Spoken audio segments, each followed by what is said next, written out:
Bismillahirrahmanirrahim. Assalamualaikum warahmatullahi wabarakatuh. Hamdan wa syukran lillah, amma ba'd. Baiklah teman-teman, pada hari ini saya berkesempatan untuk memandu presentasi online dari kelompok kami di mata kuliah Pendidikan Keluarga Negaraan. Sebelum kita mendengarkan presentasi dari pemateri, ada baiknya saya memperkenalkan kelompok pemateri terlebih dahulu, kelompok kami. Jadi kami dari kelompok 7 yang beranggotakan 3 orang. Saya Rian Islamiatun Anissa beserta 2 rekan saya. Yang pertama Mbak Mukhlisatul Amaliyah dan selanjutnya Mbak Sylvia Ainur Rohmah. Jadi kami akan mempresentasikan hasil diskusi kami yang berjudul Ketahanan Nasional dan Geostrategi. Nah, dalam diskusi kami ini, materi dibagi menjadi 3 pembahasan. Dan pembahasan pertama akan disampaikan oleh Mbak Mukhlisatul Amaliyah. Kepada Mbak Alia, waktu dan layar saya persilahkan. Pengertian ketahanan nasional dan geostrategi. Ketahanan nasional yang pertama. Ketahanan nasional adalah suatu kondisi dinamis suatu bangsa yang terdiri atas ketangguhan serta keuletan dan kemampuan untuk mengembangkan kekuatan nasional dalam menghadapi segala macam dan bentuk ancaman, tantangan, hambatan, dan gangguan baik datangnya dari luar maupun dari dalam, secara langsung maupun tidak langsung, yang mengancam dan membahayakan integritas, identitas, kelangsungan hidup bangsa dan negara, serta perjuangan dalam mewujudkan tujuan perjuangan nasional. Dalam perjuangan mencapai cita-cita atau tujuan nasionalnya bangsa Indonesia tidak terhindar dari berbagai ancaman-ancaman yang kadang-kadang membahayakan keselamatannya. Cara agar dapat menghadapi ancaman-ancaman tersebut, bangsa Indonesia harus memiliki kemampuan, keuletan, dan daya tahan yang dinamakan ketahanan nasional. Kata ketahanan nasional telah sering kita dengar di surat kabar atau sumber-sumber lain. Mungkin juga kita sudah memperoleh gambarannya. Untuk mengetahui ketahanan nasional, sebelumnya kita sudah tahu arti dari wawasan Nusantara. Ketahanan nasional merupakan kondisi dinamik yang dimiliki suatu bangsa yang di dalamnya terkandung keuletan dan ketangguhan untuk mengembangkan ketahanan nasional, untuk mengembangkan kekuatan nasional. Selanjutnya, pengertian geostrategi. Geostrategi berasal dari kata geo yang berarti bumi dan strategi yang berarti sebagai usaha dengan menggunakan segala kemampuan atau sumber daya, baik sumber daya manusia maupun sumber daya alam, untuk melaksanakan kebijakan yang telah ditetapkan. Dalam kaitannya dengan kehidupan suatu negara, geostrategi diartikan sebagai metode atau aturan-aturan untuk mewujudkan cita-cita dan tujuan melalui proses pembangunan yang memberikan arahan tentang bagaimana membuat strategi pembangunan dan keputusan yang terukur dan terimajinasi guna mewujudkan masa depan yang lebih baik, lebih aman, dan bermartabat. Geostrategi dapat pula dikatakan sebagai pemanfaatan kondisi lingkungan dalam upaya mewujudkan tujuan politik. Suatu strategi memanfaatkan kondisi geografis negara dalam menentukan kebijakan, tujuan, sarana untuk mencapai tujuan nasional, atau pemanfaatan kondisi lingkungan dalam mewujudkan tujuan politik. Pada awalnya, geostrategi diartikan sebagai geopolitik untuk kepentingan militer atau perang. Di Indonesia, geostrategi diartikan sebagai metode untuk mewujudkan cita-cita proklamasi, sebagaimana yang tercantum dalam Muqaddimah Undang-Undang Dasar tahun 1945 melalui proses pembangunan nasional. Karena tujuan itulah, maka ia menjadi doktrin pembangunan dan diberi nama ketahanan nasional. Mengingat geostrategi Indonesia memberikan arahan tentang bagaimana membuat strategi pembangunan guna mewujudkan masa depan yang lebih baik dan lebih aman. Selanjutnya yaitu perkembangan konsep. Perkembangan konsep pengertian TANAS. 1. Gagasan TANAS oleh Sescott tahun 1960-an.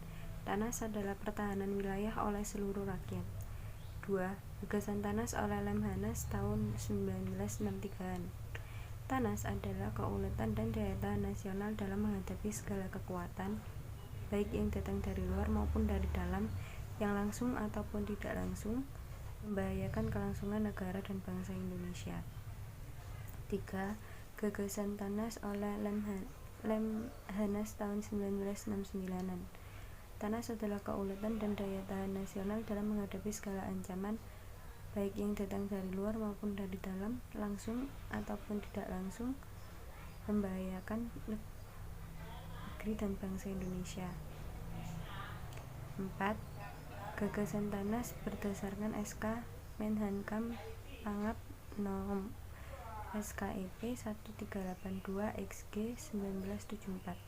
Ketahanan nasional adalah kondisi dinamis suatu bangsa berisi keuletan dan ketangguhan yang mengandung kemampuan mengembangkan kekuatan nasional di dalam menghadapi dan mengatasi segala ancaman, gangguan, dan tantangan, baik yang datang dari dalam maupun dari luar, yang langsung ataupun tidak langsung, membahayakan integritas,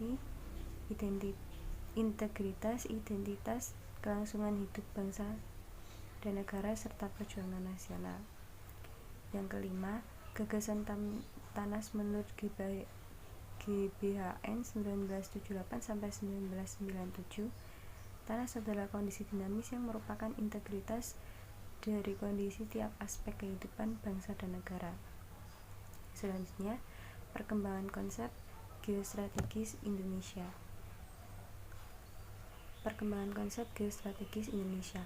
Konsep geostrategis Indonesia pertama kali dilontarkan oleh Bung Karno pada tanggal 10 Juni 1948 di Kota Raja. Namun sayangnya, gagasan ini kurang dikembangkan oleh para pejabat bawahan, karena seperti yang kita ketahui, di wilayah NKRI diduduki oleh Belanda pada akhir Desember 1948, sehingga kurang berpengaruh, dan akhirnya setelah pengakuan kemerdekaan pada tahun 1950, garis pembangunan politik berupa Nation and Character and Building yang merupakan wujud tidak langsung dari geostrategis Indonesia, yakni sebagai pembangunan jiwa bangsa. Berikut beberapa tahapan geostrategis Indonesia dari awal pembentukan hingga sekarang.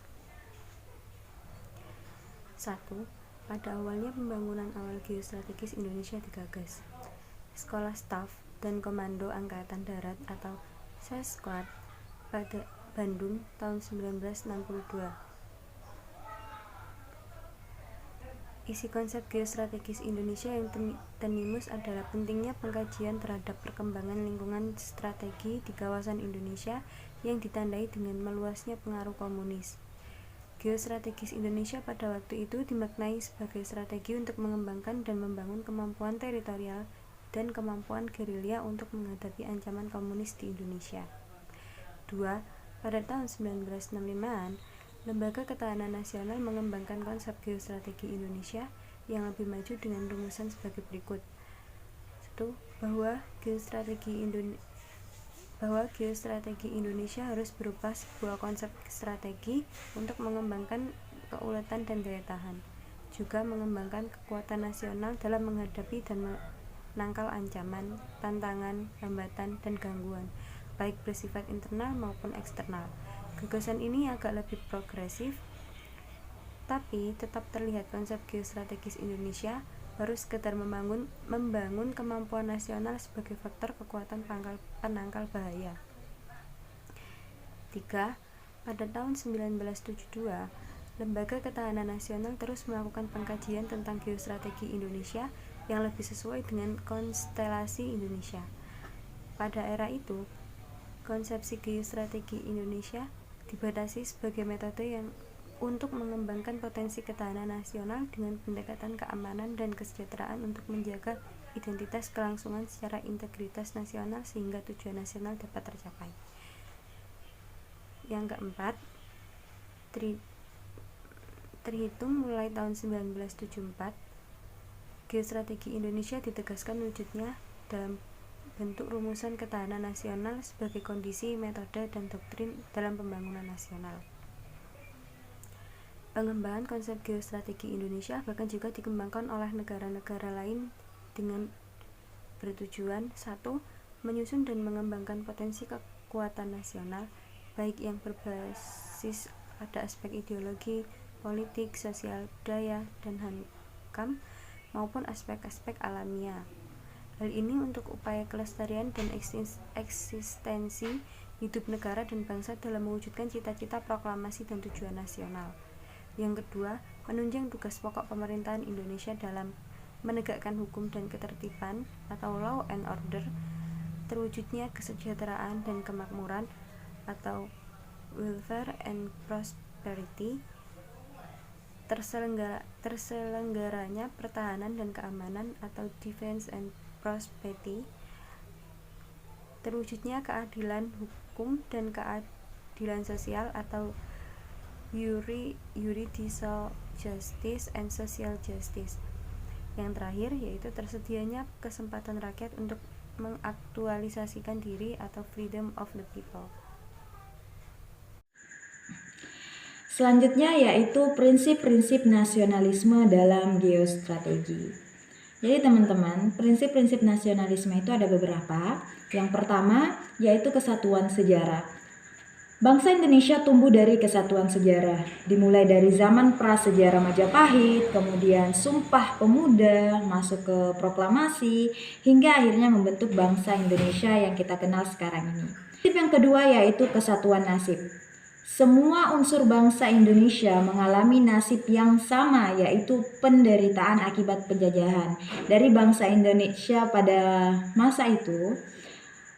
Karena sama-sama sudah merasakan sakitnya penjajahan, bagaimana menderitanya dijajah oleh bangsa lain, akhirnya memunculkan keinginan untuk merdeka, memunculkan keinginan untuk terlepas dari penjajahan tersebut. Masuk ke prinsip yang ketiga yaitu kesatuan kebudayaan. Banyak ragam budaya yang membentuk satu kesatuan mencapai puncak kebudayaan nasional Indonesia. Meskipun kita memiliki berbagai budaya, namun keberagaman itu tidak memecahkan kita.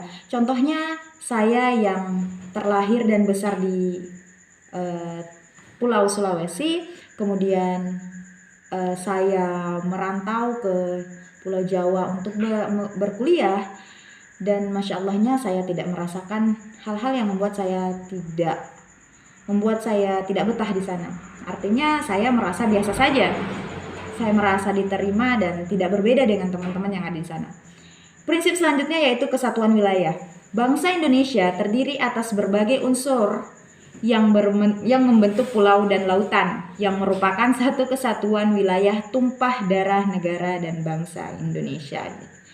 Ambil contoh lagi ya, saya dari Sulawesi, saya datang ke Jawa. Kita tidak sama-sama merasakan tidak adanya perbedaan meskipun kita berbeda pulau, tapi kita berada di bawah naungan yang sama, yaitu negara Indonesia. Prinsip yang terakhir yaitu kesatuan asas kerohanian. Terdapat kesatuan ide, tujuan, dan cita-cita dalam dasar filosofis negara Indonesia Pancasila. Jadi itu tadi 5 prinsip nasionalisme ya teman-teman. Nah, geostrategi dijadikan sebagai suatu cara memanfaatkan konstelasi geografi negara Indonesia. Geostrategi ini diperlukan dan dikembangkan untuk mewujudkan dan mempertahankan integritas bangsa dan wilayah tumpah darah negara Indonesia, mengingatkan tentang kemajemukan bangsa dan sifat khasnya. Mungkin cukup sekian dari presentasi kelompok kami. Lebih dan kurangnya mohon dimaafkan. Kami berharap apa yang kami sampaikan bisa bermanfaat untuk teman-teman yang menonton presentasi online ini, terkhususnya untuk kami yang sudah mendiskusikannya. Akhirul kalam, Billahi fisabilil haq fastabiqul khairat. Wassalamualaikum warahmatullahi wabarakatuh.